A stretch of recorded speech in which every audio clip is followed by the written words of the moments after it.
Hello everybody, James from On Type here, and we're doing a long form video today. We're just going over how to type using language and the cognitive functions. So we're just breaking sentence structure down, we're looking at it in pieces, and we're just going to kind of go over how to type people using language, and just generally how to identify the cognitive functions. So, step 1. We use pronouns. If you can identify what pronouns a person is using when they speak, you can start to identify what function they might be using. So in this case, we have introverted pronouns and extroverted pronouns. So introverted pronouns would be things like I, my, anything that's kind of looking at the individual self. And then we have extroverted pronouns, things like you, we, your, their, they, things like that, that's looking at external things. That is an example of an extroverted pronoun. And that's kind of the difference between something like an introverted pronoun and an extroverted pronoun.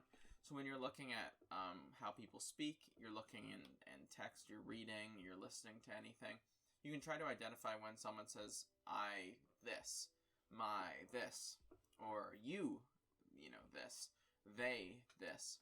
And that's kind of a good way to tell. That's the very, beginning foundation for what functions they may be using. Introverted pronouns are in the first person, extroverted pronouns are the second person, and third person pronouns.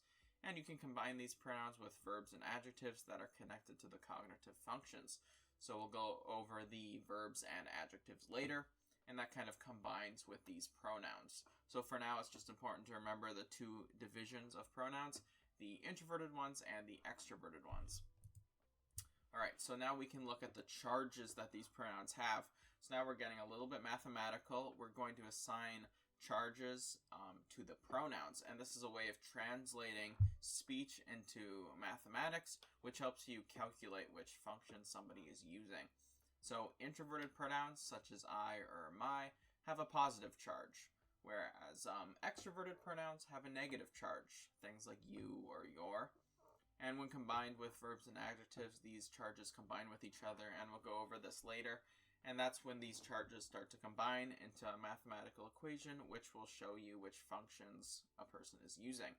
So just to go over that again, introverted pronouns such as I or my, that's the positive. Extroverted such as you or your or their, that'll have a negative charge. So that's just something to remember for later. So let's go over some just basic sentence structures that you would hear in everyday life. Things like, I want to go to the mall. Right there we have an I, so we know right away, okay, introverted pronoun, we know it's a positive charge. That's the first thing to look at when you read a sentence. You want to go to the mall. We know that is you, so we know we're looking at an extroverted pronoun. And when we're looking at the functions, we'll go over this in a little bit. Things like want, looking at a person's future desires, those are kind of their intuition, verbs and adjectives. And, for example, want would be an intuition, and you, for example, would be extroverted. So we can kind of combine these to tell whether it's introverted or extroverted intuition. And for the example of you want, that would be extroverted intuition because it's looking at somebody else. It has an extroverted pronoun. And for I want, it has an introverted pronoun, so that would be introverted intuition. And we can kind of go down through the whole list here. If you're saying I enjoy, you're looking at an individual's enjoyment. Like the sensing functions involve present and past experiences. So if you say I am enjoying this right now, or I enjoy this, or I, it's introverted. So that would be an introverted sensing statement. If you say we enjoy, you're using that extroverted pronoun. So you're making an extroverted sensing statement. So it's important just to look at the beginning of any sentences to kind of determine whether it's an introverted or extroverted function being used. If you look at I feel happy, you see the introverted pronoun, and then feel, a feeling function, so introverted feeling. And if you have you feel happy, then it would be extroverted feeling there. I think, it's introverted pronoun I, and then think, so introverted thinking. And we think, which we is an extroverted pronoun, mixed with think, which is a thinking verb or adjective. We'll go over that in a little bit. That would be extroverted thinking. So next we have verbs and adjectives. So identifying a person's verbs and adjectives they're using is a very important step in determining which functions they are using when they speak, and we combine what we just learned about pronouns with this step. So first, and there's a long list of these, this list right here is not very comprehensive. There is obviously a much longer list in reality, but this is some good basics to learn. You can maybe memorize these and just remember them. So when it says T-I-F-I-N-I-S-I up there, it doesn't mean that if that word is said, it's immediately that function. What it means is it is the introverted form of this function. So think, if someone says think, that is an introverted form of thinking. Know is an introverted form of thinking. Love, feeling, personal gratitude, or valuing for a person is an introverted version of the feeling function. Want, desire, to choose, to have hope, to focus, it's all introverted things. So I'm focusing, I'm wanting, I'm hoping. And these are kind of introverted verbs and adjectives for intuition functions. Same with need, should, comfort, past. All of these things are introverted forms of the function. Whereas we look at the extroverted forms, we have things like to believe. If you're to believe in something, it's in something outside of yourself. So if I were to say, I believe in what you're saying, I can't say that without the other person. So these are extroverted forms of the thinking function. Things like to believe or to be embarrassed. I can only be embarrassed because of external things judging me, external forces of thought judging me. So embarrassment can only happen in an extroverted context. So for thinking functions, those are some examples of extroverted forms of their verbs and adjectives. And then if we go to the feeling, extroverted forms of feeling function, things like to care for others, to be nice, to be likable, to be kind, to help others. These are things that you would do to others, and therefore is a form of the extroverted version of feeling functions. For an extroverted form of an intuition function, things like to be desirable. You can only be desirable to others if there's an others to be desirable to. So this would be an extroverted form of an intuition function as opposed to an introverted form. And then we have extroverted forms of sensing functions, things like to show something to someone, to present something to someone, to be attractive to someone, to interact with their five senses in an extroverted way. These are extroverted forms of the sensing function. So there's charges for both pronouns. As we saw, the introverted pronouns have positive and the extroverted pronouns have a negative charge.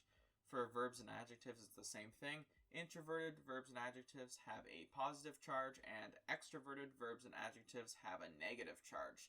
So very similar there. Anything that's extroverted has a negative charge, and anything positive is an introverted pronoun or verb and adjective. And when combined with these pronouns, these charges combine and end up giving you a mathematical formula to determine what function is being used. So, yeah, like I said before, introverted pronouns and introverted verbs and adjectives have positive charges, whereas extroverted pronouns and extroverted verbs and adjectives have negative charges. So, a positive charge plus a positive charge equals a positive charge. A negative charge plus a positive equals a negative. And a negative plus a negative equals a positive. So it's kind of like in math, if you have two negative numbers, they would end up equating to a positive number. A negative charge plus a negative is going to equal a positive, despite them both being negative.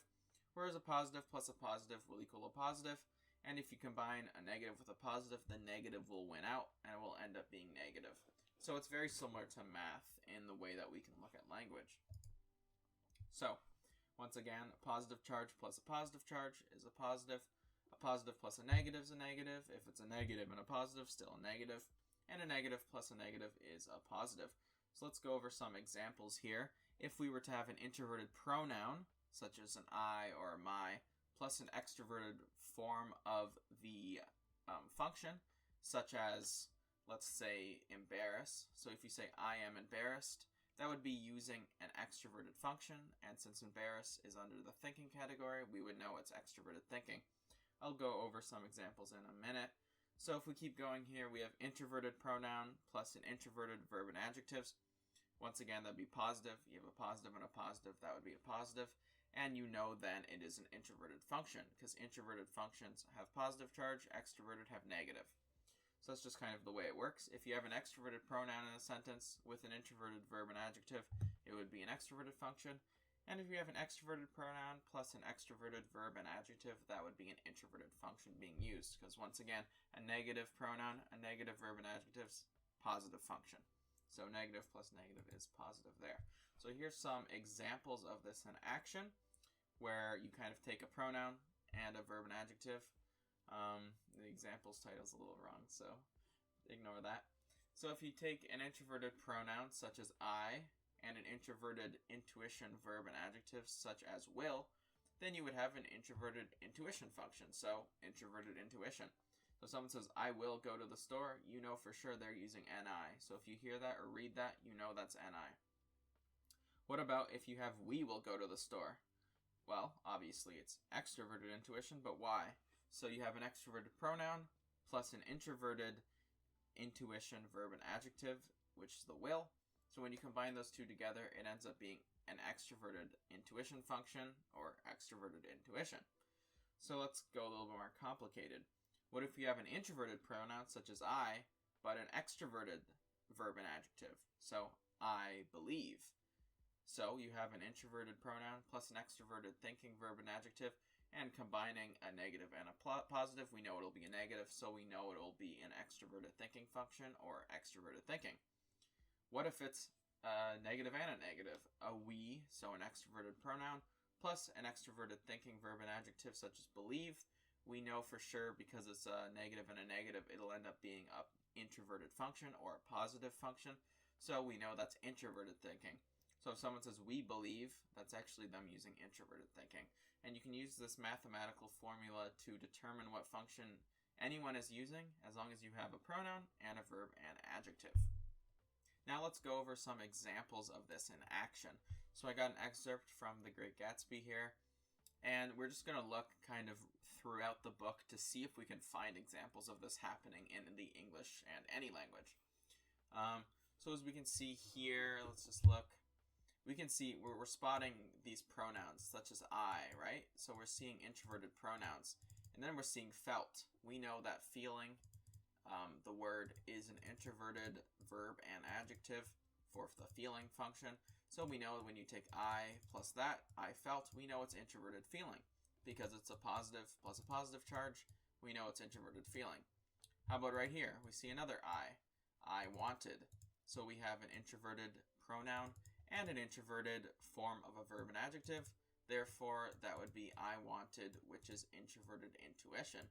So here we kind of can see as I read, here we go, another I. What's this for? So an I, introverted pronoun, wanted, introverted verb and adjective. We know this is introverted intuition.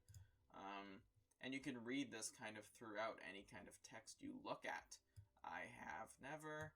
So they're talking about their experience. We have an introverted version of a pronoun and an introverted version of a sensing function, introverted sensing. It's very mathematical. And once you kind of get the hang of it and you start to memorize some of the common words that are associated with each function, you can start to do this yourself. And here we kind of see an example of a we. So we have an extroverted pronoun in this case. And then we have, which is an introverted version of a verb or adjective in the sensing slot. So if we have an extroverted plus an introverted, we know it'll be an extroverted. So we have extroverted sensing statement right here. We have our tradition is an extroverted sensing statement. So next we're going to look at To Kill a Mockingbird, and we're just going to go through this book and see if we can find any of this sentence structure. So here we have an I, so we know that's an introverted pronoun. And we have wouldn't, which we know is an introverted verb and adjective. So we know that this is introverted intuition, because we know that would, could, any possibility is an intuition function. And let's see what else we can find here. We have another introverted pronoun and an introverted adjective. That's very common. We have a you, there we go. So we have a you, which is an extroverted pronoun. And we have like, which is a feeling, verb, and adjective. So there you go. Introverted plus introverted, or introverted plus extroverted, sorry, would equal an extroverted function. So we have you like, which is extroverted feeling. So combining the extroverted pronoun and the introverted verb and adjective equals an extroverted function. So I hope this explains a little bit about how to use language to determine what cognitive functions people are using.